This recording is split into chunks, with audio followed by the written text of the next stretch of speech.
you very much, Patrick, for joining us today. Thank you for having me, Leah.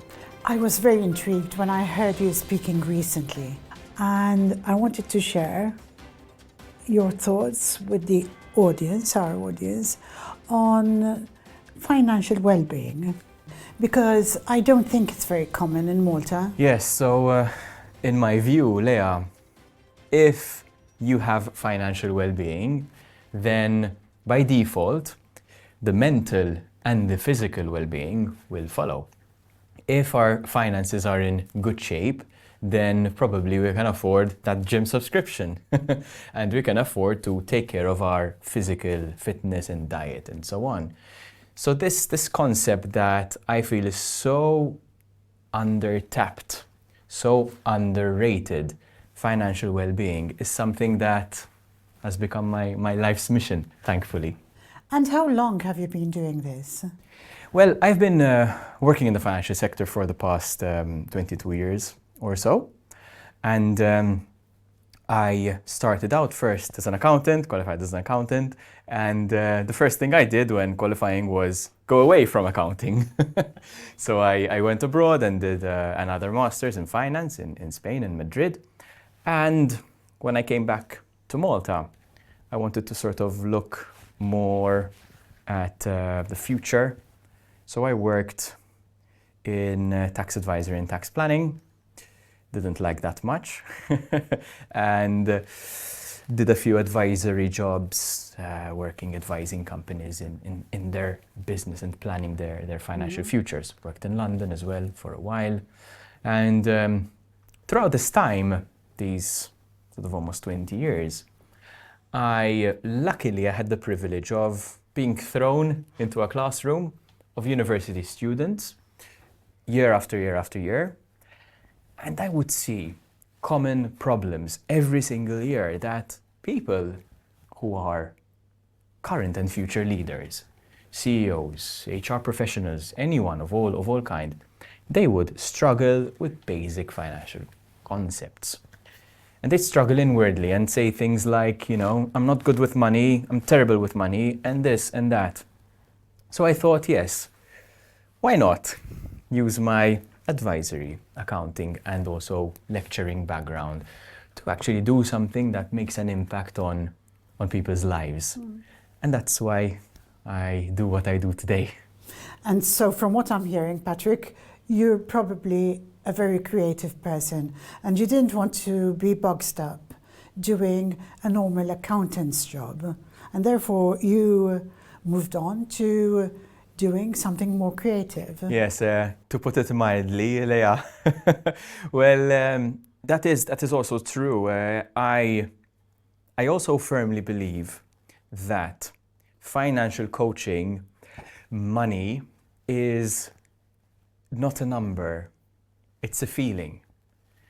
So I feel that in the financial industry, we were so used to looking at screens, analyzing numbers, figures, so bogged down, as you said, boxed into an Excel file, that sometimes when we go out there in the real world, we don't really relate to the average person. It's almost as if we speak a different language. So my calling, my mission was to say, okay, I'm going to try and demystify and democratize financial knowledge, because everyone deserves to have a decent financial, education. And how self-disciplined do you need to be? Honestly, I don't think it takes that much. So what it does take, Leah, is time. And if there's one thing that's infinitely more valuable than money, it's time.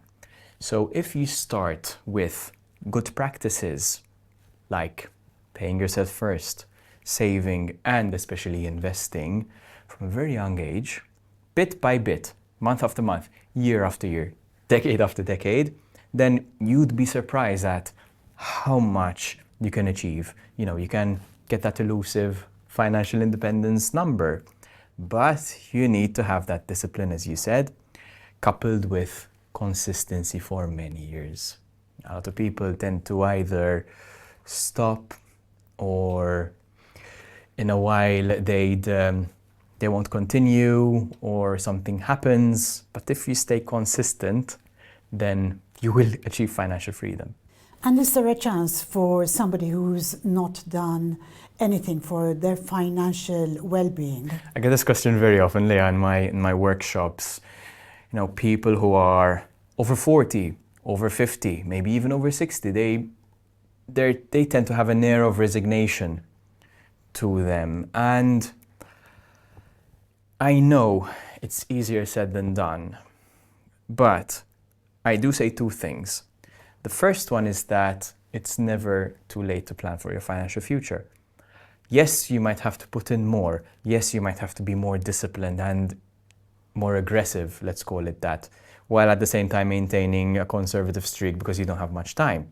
I get it. That's factor number one.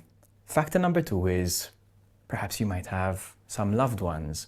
You might have children. You might have, people you really care for. And this will continue with them, not just with you. And funnily, I also get a question that people tell me, well, you know what? What if I died tomorrow? There's whatever, 30-something, 40-something. What if I died tomorrow? Well, okay, what if you died tomorrow? But what if you lived to the average life expectancy? That's 87 for women and 83 for men. That is the average and always increasing. What then? Will you say I might die tomorrow and waste it all? Or what will you do? So that's why we do what we do. And let's say you've done nothing to invest in your future. What happens when you reach a certain age?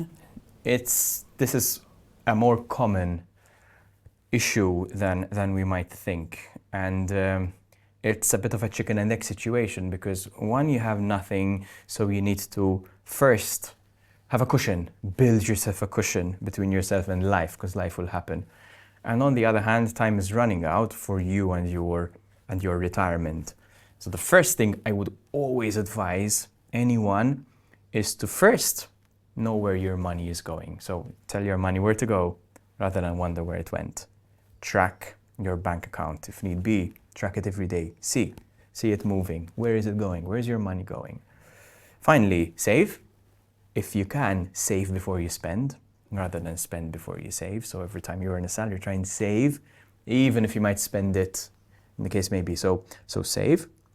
Then build your emergency fund, which we're thinking, to cut a long story short, a good emergency fund for someone with no dependents is 3 to 6 months of your essential expenses.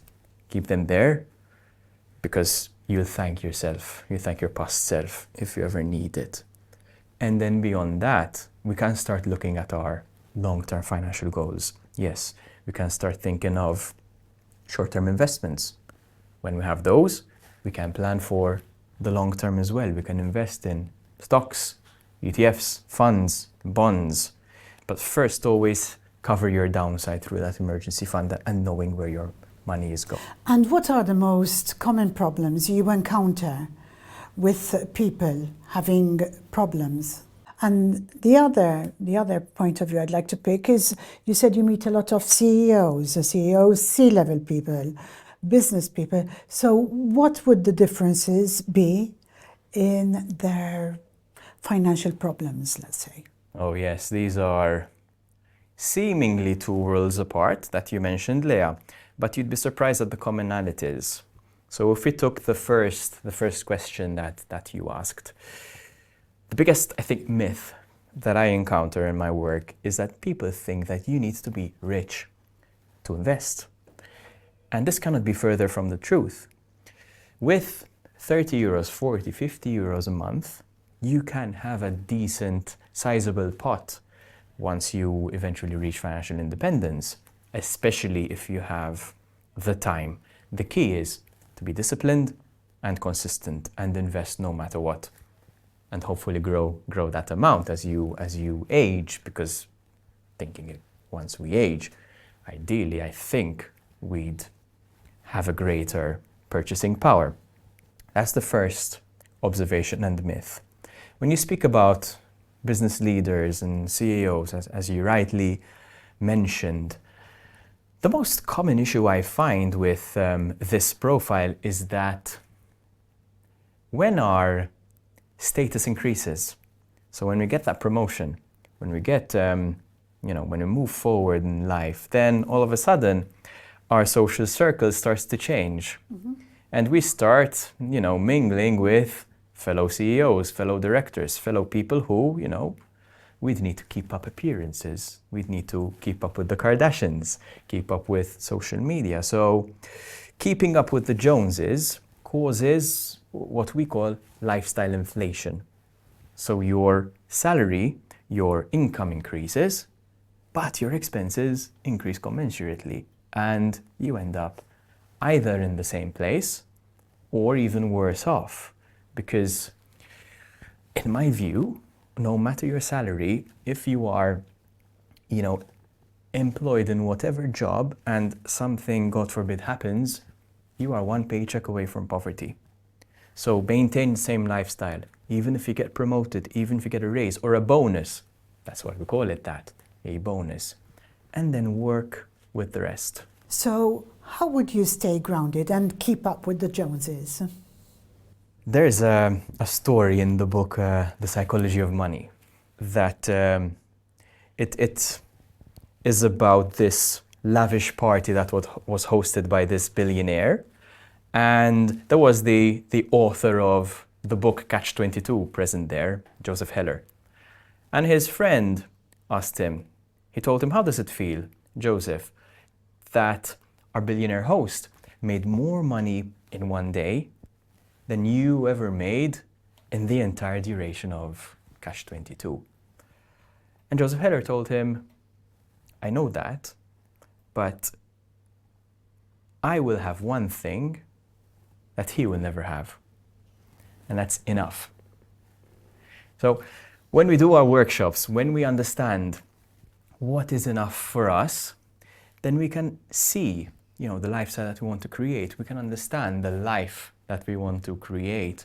And this is why, Leah, financial planning is not just about the numbers, but it's also about how do we want to live? Where do we see ourselves? And calculating an amount that corresponds to that life that we want to live. So it's a feeling, it's not a cold number, is it? So really just to be more satisfied with your achievements, more or less. That's what you're saying. Yes, and contentment. What is your enough? Are we simply buying that, I'm inventing, that Lamborghini because, I'm promoted now and the fellow director has a Porsche, for example? What makes me truly happy? So think of our inward sort of feelings, our inward satisfaction. What gives us satisfaction? To me, it's easy.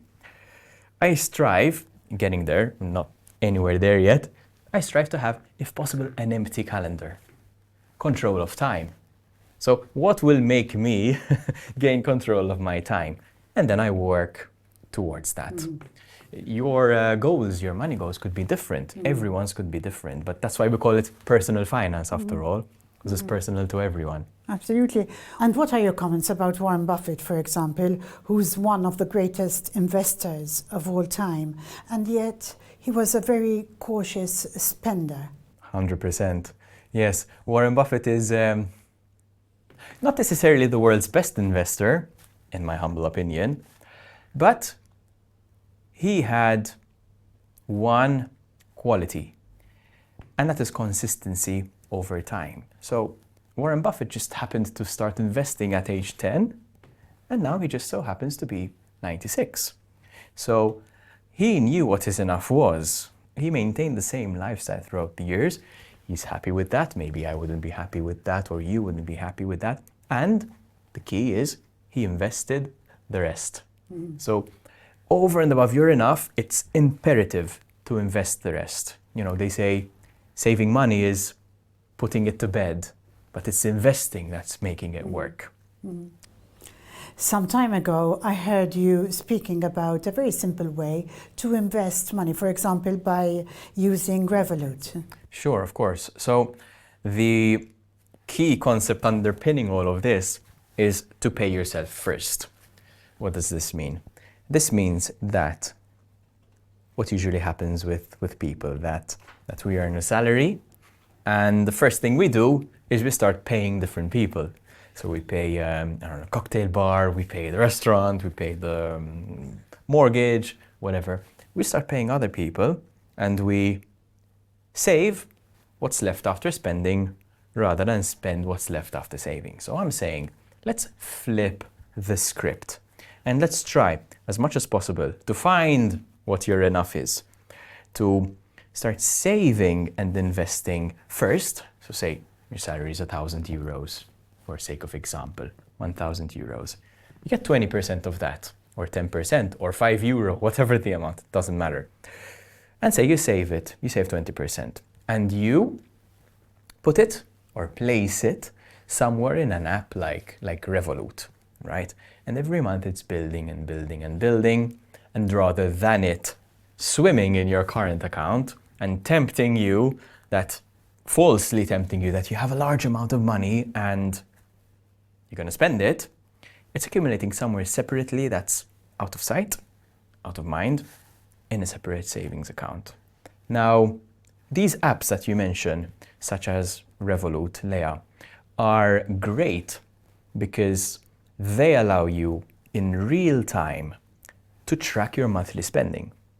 So say, for example, you give yourself a budget through your financial planning of €1,000 a month, and you say, this is my spending money. Now, the benefit of doing this and putting it on an app with analytics, is that one, if you exceed your monthly budget, say you spend more than 1,000, then of course it'll tell you there's not enough funds, right? That's benefit one. So it limits you, or it makes you more aware. Number two is, if you do spend more than you think, or even less than you think, it can categorize automatically your spending. So if, for example, it's August, and I don't know, you're like me, you have the AC full on in your home office every day, and you spend €400 in utilities. That's going to tell you this is from water and electricity. And then the next month, you'll try and be more prudent, save more, and hopefully also invest. You can keep track of your spending money. You can also invest into crypto. Is that something advisable? I look at it, Leah, in time horizons, in different buckets. So without giving investment advice, what I would say is consider, one, your monthly spending, first thing. So what is your monthly budget? Say €1,000. And put that in one bucket, in one account. Then over and above that, what are your goals? What is your emergency fund actually? 3 to 6 months of your essential expenses, for instance. Save that. And once you have that, then you look at maybe a bit of a longer time horizon. So what are my goals in the next 1 to 2 years, for example? Maybe you might want to fund a deposit for a place. Maybe you might want to travel to Australia or wherever. I've been saying I want to go to Australia for ages. Fund those. Once those are funded, then it's time to look longer term. And we can invest in potentially stocks, potentially funds, potentially bonds even, if you're more risk averse. Following that, so that's 10 years plus horizon, which I call it 10-year plus, then we can look into more exotic, maybe more aggressive asset classes. And crypto is definitely one of those. I also classify, unpopular opinion here, I also classify private pension plans within this, let's call it, risky bracket. Because it fluctuates a lot. Because it is a very long time horizon, Leah. So you can actually choose the plan that you want. You can have a conservative or an aggressive pension plan. But given it is such a long-term commitment and you're tying your funds essentially for the rest of your life, then it's something that really requires attention and propping up your different income and capital sources before undergoing, without giving investment advice. I'd like to explore a little bit more into your journey. What made you become a financial advisor? Can you talk us through your background as a child growing up and what impacted your decisions? Of course, yes. So my first money memory was actually seeing my own mother struggling, working 3 jobs at the same time just to put food on the table. They were tough times. They certainly shaped me and her and my relationship with money. And I say hand on heart that my mom is the best financial manager I've ever met, and I've worked with some of the best and brightest in the business. But it always puzzled me because, you know, although she did so much with so little, she never had the means or the resources or the education, you know, to lift her up from the lower middle class. And I think that is unfair. You know, it's unfair that we don't give our children, we don't give our adults even, the financial education they need to invest, to make their money grow. But do you think times have changed today with regards to financial education? Certainly believe that it's become a bit more democratized, Leah. So the fact that somebody could go on YouTube, go on TikTok, go on Instagram and actually learn is a plus. But that has also led to the proliferation, the ubiquity almost, of questionable advice. So I'm quite on the fence at what's happening there. In our schools, and I do go to schools and I give talks, I still feel there's much more to be done, especially on the investing front. I certainly believe that we need independent, professional and qualified investing educators telling our children, these are the options to invest. This is the practical benefit of compounding that you might get based on the past through X, Y, and Z. I don't think our teachers are as equipped to deal with that, 1. 2, they are already overloaded with the syllabus and curriculum. And 3, I really believe we are a nation of good savers, but poor investors. And I believe the facts back that up with the fact that we have 27 billion euros sitting in idle deposits in Malta. And that tells me we are good at saving, we are good at financial management practices, which probably comes from our education. But are we using that money well? Are we compounding it? Are we making it work to its best potential? Question. But people might associate investing with high risk. That's why, most probably. And what about adult education? Do you think there's enough adult education in this country? I believe that, Leah, we are focusing, rightly so, a lot on children. We're also focusing on the elderly. When it comes to adults, I feel that much more needs to be done. So that's where, luckily, where I come in. It gives me more work. But we are, at the end of the day, the ones who are the first line of defense for our own children. So we've just seen the budget, for example. There was no mention on financial literacy. There were a number of great measures, you know, from tax cuts to, you know, things that will require significant capital outlay. But what about the knowledge? You know, I believe the best investment you can make it's like is financial knowledge. Empowering people. Yes, rather than just handing them money or tax cuts, give them the tools to make that money work. I think that process has been slower than I'd like to have thought, but we are getting somewhere. You know, there's the European Commission that will be working on a savings and investments union, it's called, to get people to invest more because they've realized this issue. So things are moving, but you probably have seen by this interview, I tend to move a bit faster than maybe others. Patrick, I'd like to go back to the story of your mother. She was a role model for you. It was, in a way, a blessing and a curse, because my mom instilled such rigorous financial discipline in me that it kind of fomented this scarcity mindset in me. So it's like, a penny saved is a penny earned. You have to protect your money. You have to save it because, you know, the world is out to get you, kind of thing. So that kind of led me to look inward rather than outside.